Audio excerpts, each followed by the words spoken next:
What's up, guys? Welcome to my pitch for a live-action He-Man and the Masters of the Universe reboot. For those of you who are new here and this is the first video you've seen from this channel, this pitch video is actually part of a larger project where I'm pitching a cinematic universe comprised of live-action adaptations of classic 80s cartoons. And He-Man is the first movie in this lineup of pitches.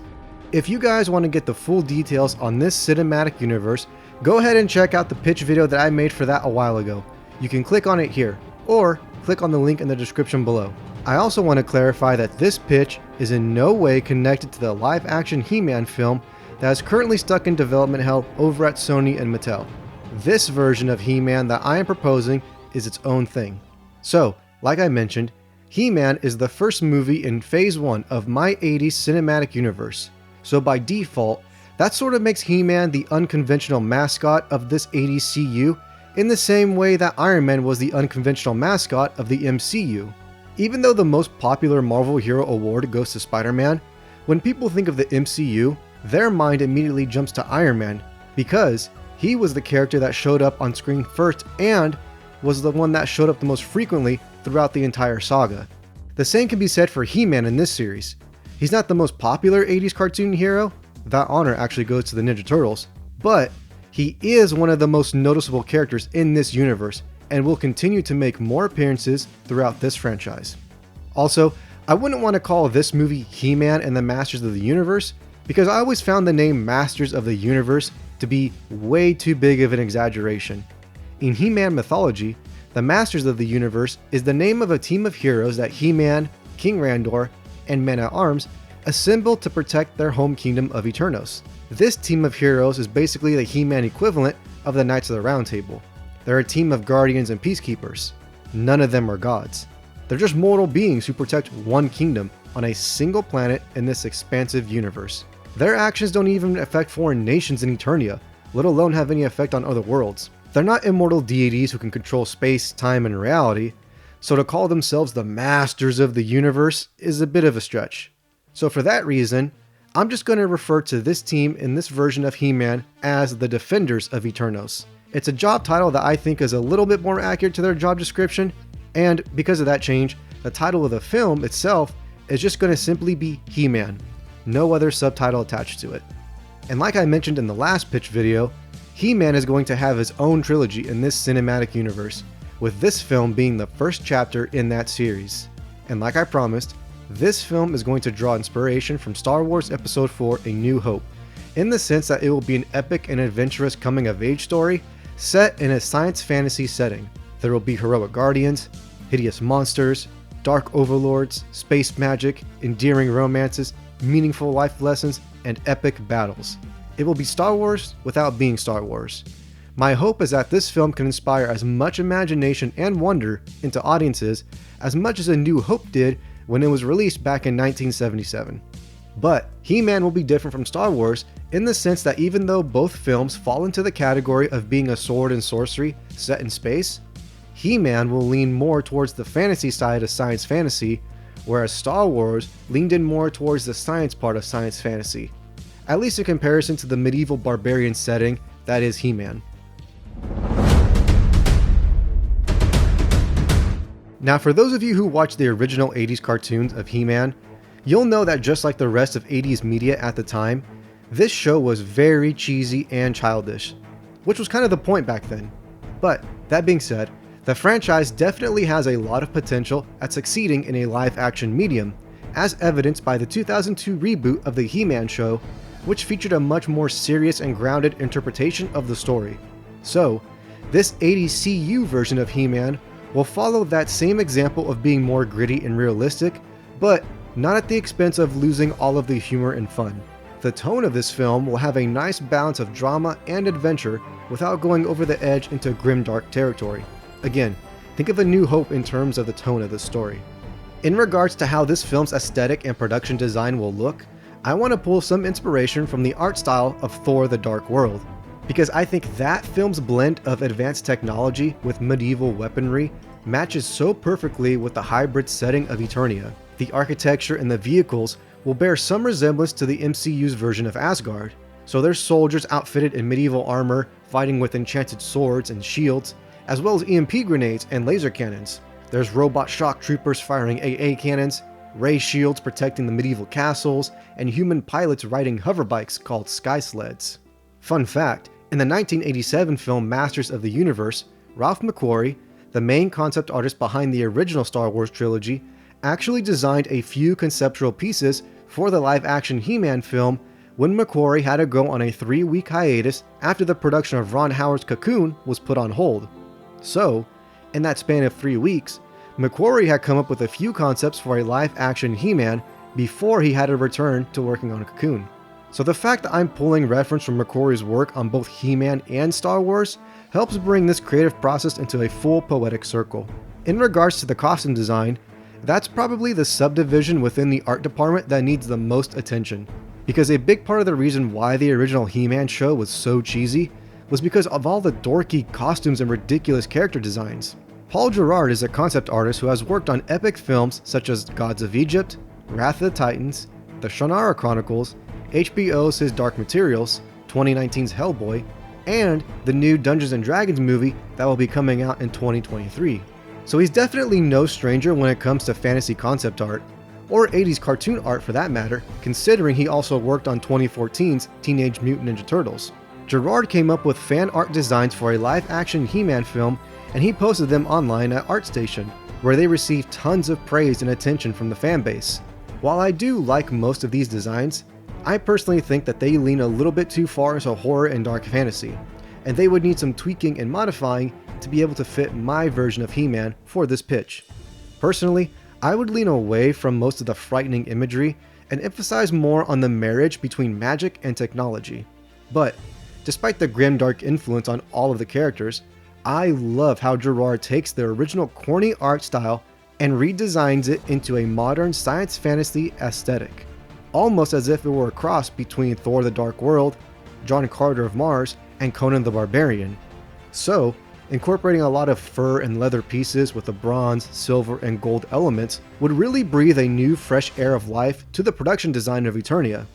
George Evangelista is another great concept artist, and I would highly recommend checking out some of his He-Man designs on his ArtStation account, which is linked in the description down below. Now that we know what this film will physically look like, let's introduce our main characters and the general premise of this story. For the plot of He-Man's origins, I drew some influence from the 4 episodes of the 2002 reboot, which are titled Night of the Shadow Beasts, and parts 1, 2, and 3 of the original pilot episode called The Beginning. The film takes place on Eternia, a magical high fantasy world that is in its medieval period until humans arrived from another planet and introduced technology to Eternia. Now, thanks to trade with the human beings, all of the fantastical races of Eternia utilize a combination of medieval and futuristic technology in their day-to-day lives, which helps elevate the humans as the most powerful nation in Eternia as they establish a monarchy that is currently ruled by King Randor.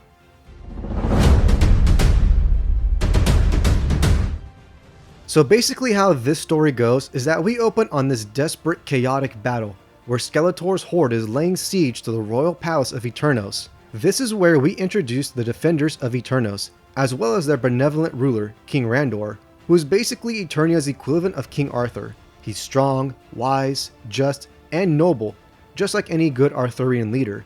And he founded the Defenders of Eternos, since he recognized the kingdom's need for an elite guard. We also have King Randor's stalwart second-in-command, Man-at-Arms, and the film's villain, Skeletor. Except, at this point in time, Skeletor has not yet become the iconic skull-faced warlock that we know him as. For now, he is still a clever and handsome Machiavellian dark elf known as Keldor. So basically, think of what MCU Loki would look like as a drow, and that's basically Keldor. Keldor and his horde of monsters are attempting to take the throne of Eternia by force, and that's his whole shtick. Keldor, aka Skeletor, is an opportunistic warlock who wants to sit on the throne of Eternia because he believes it is his birthright. And in order to make that dream a reality, Keldor has traveled around Eternia recruiting every kind of mercenary, thief, and brigand he can get his hands on to build up his army. He has all kinds of creatures under his sway, from Skelecons to gnolls to goblins to Caligars, and even a few giants. Basically, I want Skeletor's horde to resemble the White Witch's army from The Lion, the Witch, and the Wardrobe, where they're just a hodgepodge of rogues and bandits collected from across the globe, and they'll be led by Skeletor's inner circle of lieutenants, which will include all of Skeletor's minions from the classic He-Man mythos, like Trapjaw, Beastman, Whiplash, and Triclops. Other minions like Webstore, Too Bad, Spiker, Strongarm, and Evil Seed will have cameos and minor appearances, while Evelyn will serve as Skeletor's girlfriend and second in command. Now, I always thought Evelyn was kind of a dumb name to begin with, even though it was a play on the words Evelyn and evil. I'm turning over a new leaf. From this point forward, I'm no longer Evelyn. You may call me Goodlyn. Huh. You know, I always thought your name was Evelyn. It's weird. All this time it's been Evil Lynn. Pretty clever, right? No. So, to avoid making Skeletor's girlfriend come off as lame, I would just refer to her as Lynn in this version of He-Man, which is short for Evelyn. And despite Skeletor being an ambitious warlord, his relationship with Lynn would actually be a genuine connection, and even though their relationship begins to hit the rocks during this trilogy, their commitment to one another is real and sincere. So the prologue starts with the Great Siege of Eternos, the final battle in Skeletor's first war against King Randor, and things are not looking good for the heroes, as more and more of their defenses are crumbling. The city is in flames, soldiers are dropping left and right, the front gate is breached, giants are smashing buildings, and swarms of monsters begin pouring in, forcing the defenders to retreat. Suddenly, an angelic being descends down onto the battlefield and single-handedly routs all of the enemy forces. This holy savior is the sorceress, and everyone regards her as if she is a goddess. The invaders flee in fear as if they just seen a demon manifest before them, whereas the soldiers of Eternos drop to their knees and bow in reverence. Once again, I have to thank Lizzie for this amazing concept art. In a last-ditch effort to win, Keldor tries to assassinate King Randor with a vial of acid, but his plan backfires and it ends up burning and melting his face off instead, leaving the front of his skull partially exposed. Lynn picks up Keldor and retreats with the rest of their army.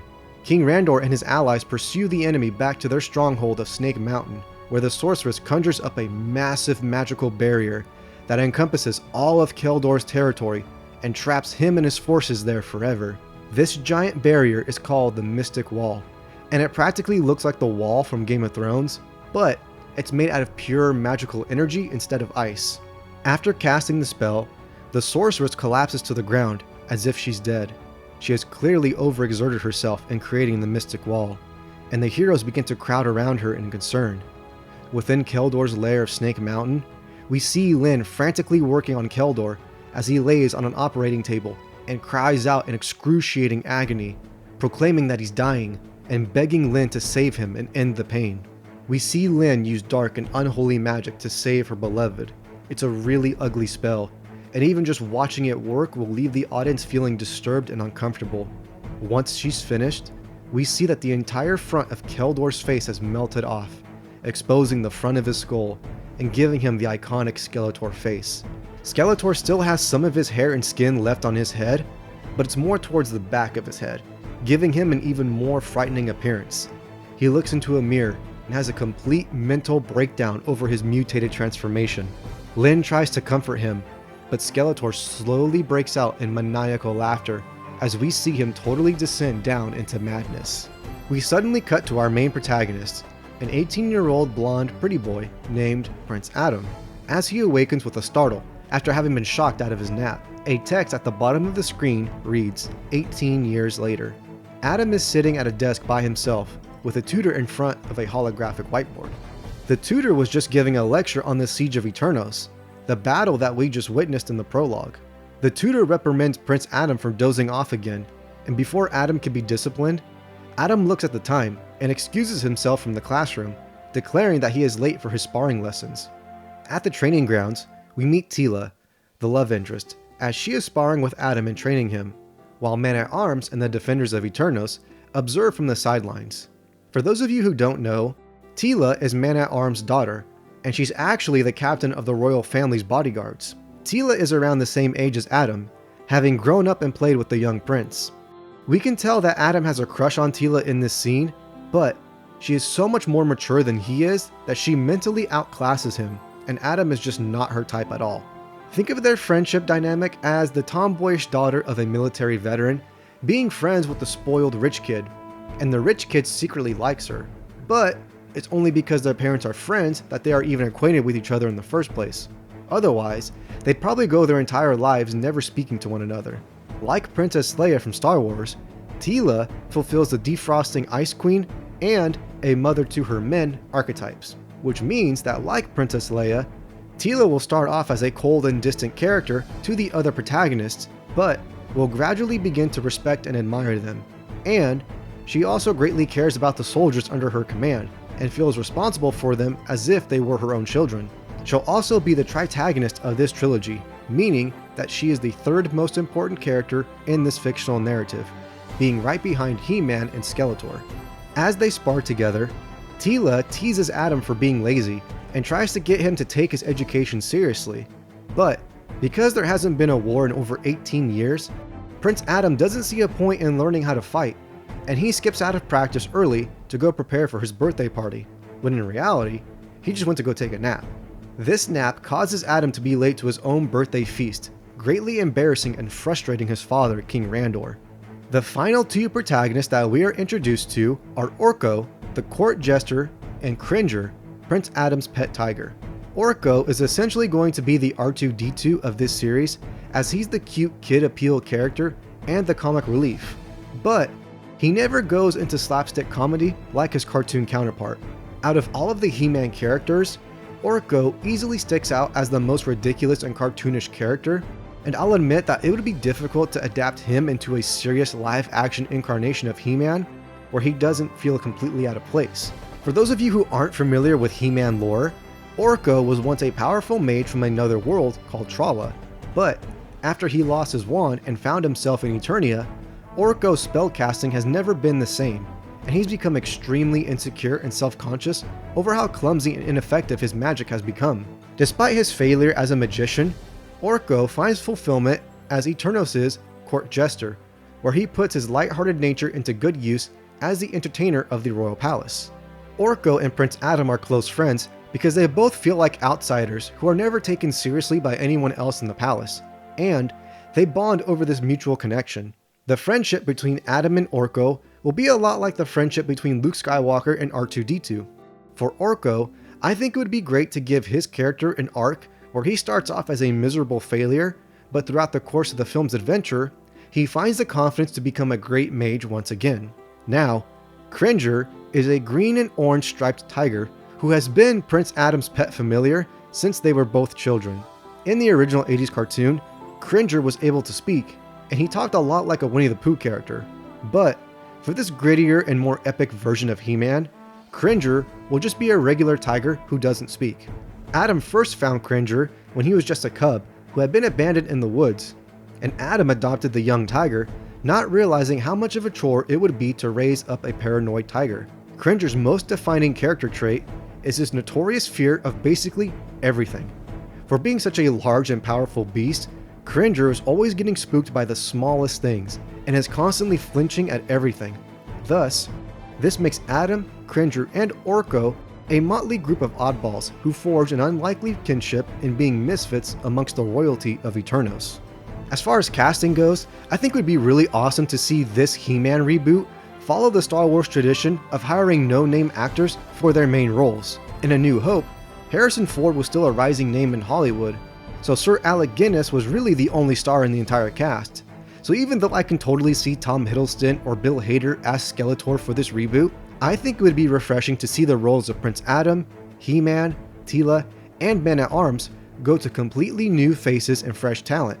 That being said, I know that Lena Headey voiced Evelyn in the new Netflix He-Man show, and I actually think she's a good enough fit for the character both emotionally and physically that she could portray Evelyn in a live-action performance as well. As far as cameos go, I think it would actually be kind of funny to see a famous wrestler like Brock Lesnar or somebody like him play as the half-giant Ram Man, who is one of the members of the Defenders of Eternos.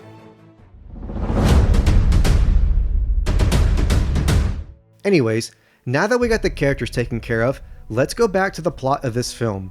In Act 1, Skeletor finds a way to penetrate the Mystic Wall, breaking free of his prison. Skeletor and his army return to wage war on Eternia and claim the throne. The sorceress summons Adam, Man-at-Arms, and Orko to the abandoned ruins of Castle Grayskull, the home of Adam's legendary ancestor, King Grayskull. The sorceress reveals to Adam and Man-at-Arms that it is time for a new champion of Eternia to rise and take her place.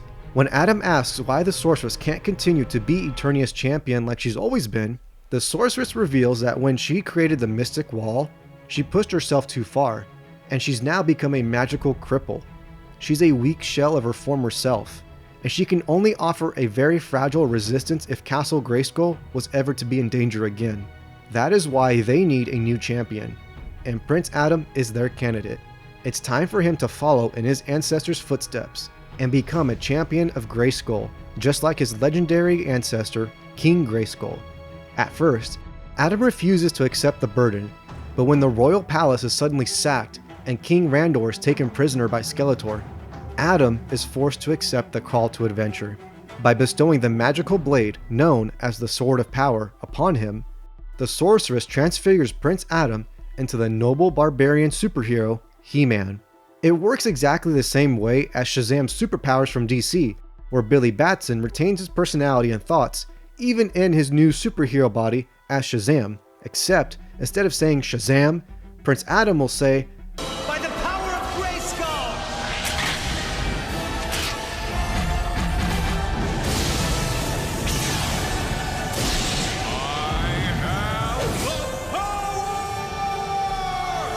The sorceress adds that in the days of old, King Grayskull, the first champion of Eternia, rode a giant green lion into battle. And to commemorate that, the sorceress transforms Cringer into a fearsome, fully armored saber-toothed tiger named Battlecat. Anyways, the climax of Act 1 sees He-Man rescuing King Randor from the bowels of Snake Mountain, but due to his inexperience as a warrior, He-Man barely survives, and he only manages to escape by the skin of his teeth, thanks to the help of Man-at-Arms. Act 2 sees Adam training with both Man-at-Arms and the sorceress to help get his body and mind in shape as Grayskull's champion.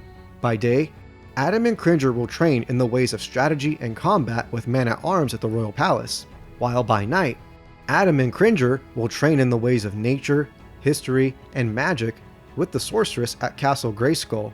Even though Adam is run ragged through this intense training schedule, he becomes enlightened to what he is fighting for when the sorceress introduces Adam to Mossman and the mystical Sky Tree. Mossman is basically Eternia's version of Swamp Thing, and the Sky Tree is this gargantuan sentient tree that is the size of a mountain and is the oldest living thing on the planet of Eternia. The Sky Tree is ancient, wise, and sacred, and Mossman dedicates his life to safeguarding it. Meanwhile, Skeletor concocts a new plan to seize the throne of Eternos, and so he allies himself with the oldest and most powerful dragon on Eternia, called Granomir the Old. Granomir agrees to aid Skeletor in his conquest if Skeletor does him a favor first and destroys the ancient Sky Tree, for literally no other reason than because Granomir holds a petty grudge against the tree for being the oldest living being on Eternia, forcing Granomir to hold the title of second oldest creature on the planet. Skeletor agrees, and on the night that Adam prepares to tell Teela the truth and confess his feelings for her, the Sky Tree comes under siege from the Horde. He-Man and Skeletor have a rematch, and Skeletor reveals to He-Man that Keldor is in fact the bastard son of Adam's grandfather, King Myro. Skeletor's mother was an elf maid in the royal palace, and she had an affair with King Myro, resulting in Skeletor's conception. By blood, Skeletor is King Randor's older half-brother and Prince Adam's uncle, and by right, the throne of Eternia belongs to him. Through the Sky Tree's clairvoyance, Adam is able to find out that what Skeletor said is true, and He-Man is too shocked to respond, allowing Skeletor the opportunity to defeat him and destroy the Sky Tree, devastating Mossman.